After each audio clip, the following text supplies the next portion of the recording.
A couple of nice sized cucumbers there, hiding in amongst the leaves. Decent size.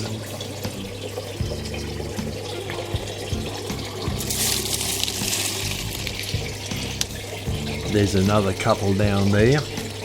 Not as big as the last one, but they're still on the way. There's another cucumber. Not ready yet to pick, but it's coming along looking nicely. There's a couple of biggies. A lot better size and quality than the last couple we've seen. Very healthy, and there's a third one on top, holding the leaf back so you can see it properly.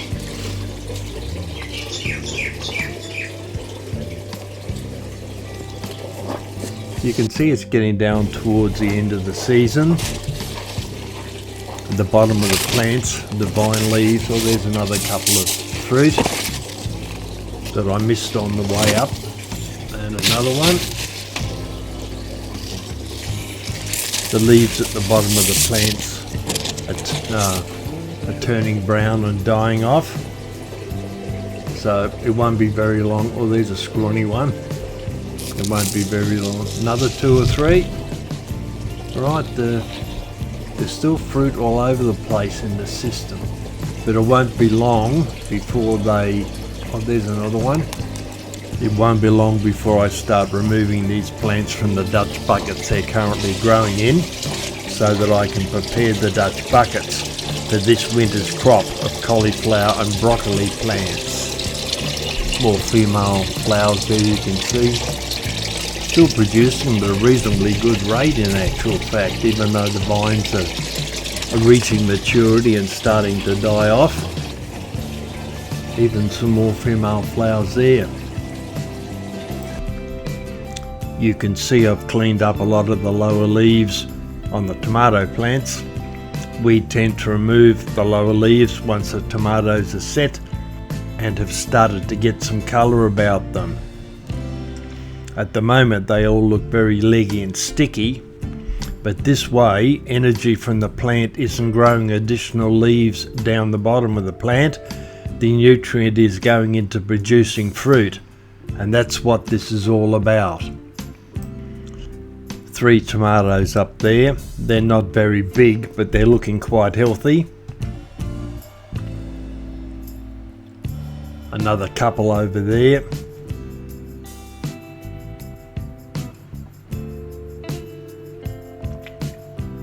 Now I'll get that leaf out of the road, and then there's another couple there. They look quite healthy, don't they? A couple of green ones underneath waiting to mature.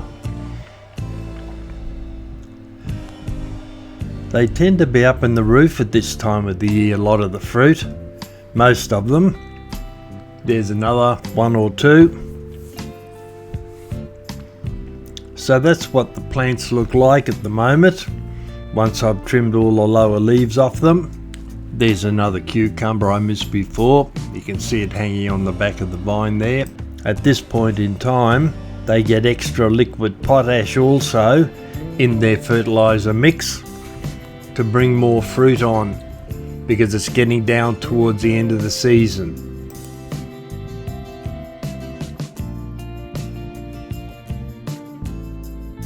This is one of the plants we've grown from seed.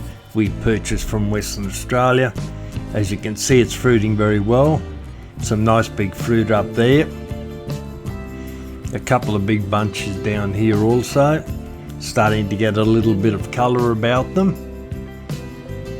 They're moving along nicely.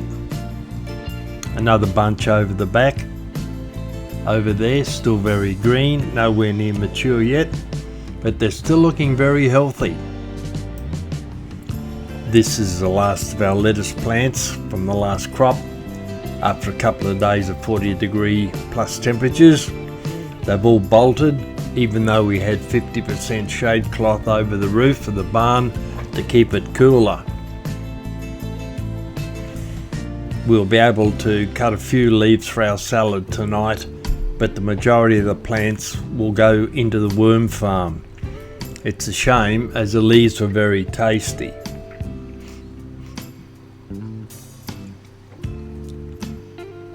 That's a red oak leaf that I will pick tonight. It's still looking quite healthy.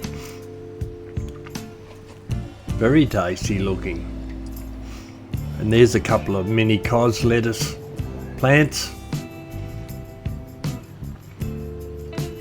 That's the temperature in the barn at the moment, 23.8 degrees. The Western Australian tomato plant again with its crop of tomatoes. I have purchased additional seeds from Western Australia after I've seen how well the seeds have done this year. I will be growing them exclusively next season. A nice big red tomato there, looking very tasty actually. The leaves at the top of the vines are still producing sugars that are used to produce the fruits, even though they're not the healthy green colour that they used to be. Another couple of cucumbers, they're past their best as you can see. Still some smaller ones coming along. There's still lots of female flowers on the vines. You can see that this will be the last video of this year's crop. All the plants will be taken out in about 2 to 3 weeks time, because we have to get prepared for our winter crop, which grows on this fence over here because it gets more sun. The rail system is dismantled because we don't grow lettuce during winter, and this whole bench along here is going to be modified and add another drainage pipe underneath for the nutrient to flow back into the reservoir. The buckets will be moved over to here for our winter crop. Our winter crops are broccoli and cauliflower this year because they did so well last year. We won't grow cabbages this year because you can't freeze them and they have to be eaten fresh. So I'll be shooting a whole new series on that. How I prepare the Dutch buckets and the bench they will sit on. I'll be checking the pump and the reservoir to make sure they work properly. And then after that we'll put some seeds down, and then we'll see the seeds germinate, and a few weeks later they will be transferred into the system. And then we'll watch them grow from there. So thanks for watching this series this year. The next series will be starting in about 2 to 3 weeks time.